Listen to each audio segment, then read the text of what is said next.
Hello, everyone. Natan here. Hope everyone had a meaningful Yom Kippur and looking forward to Shabbat coming up as well as Chag HaSukkot. I'd like to share some words of Torah, both for Parshat HaAzinu, this coming Shabbat, as well as for Chag HaSukkot.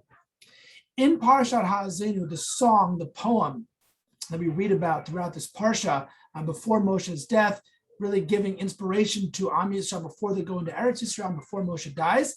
In this poem, this song, the word sur, a rock, appears 8 times, which means that the metaphor of Hashem being a rock is something that is very significant in general, and specifically as Moshe begins to die and Am Yisrael begins to go into Eretz Yisrael. What is this metaphor of a rock? One of the ways in which a rock is significant is that it never moves, it never changes, it can stay in one spot for a long time.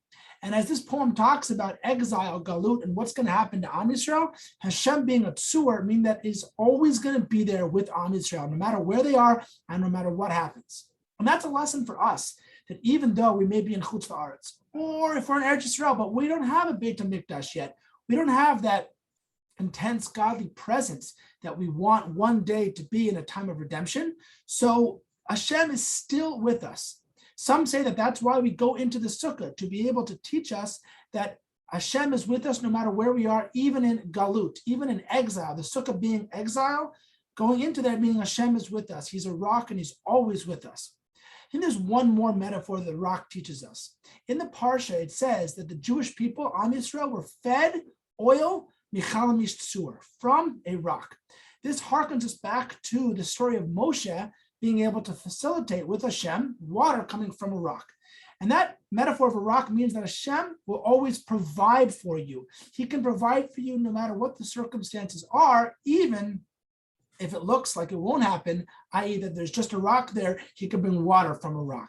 And so going into Parshat HaAzinu and Sukkot to remind ourselves, not only is Hashem with us wherever we are, even if we go into galut in exile, Hashem is there, like into the sukkah, and that Hashem is ultimately the one that provides for us, that we leave our comfort of our homes, go into the sukkah, seemingly there's nothing to protect us, to watch over us, to provide for us, but Hashem is there. He's the rock, both there with us all the time, as well as can always provide for us. Shabbat Shalom, and everyone should have a Chag Sameach when Sukkot comes.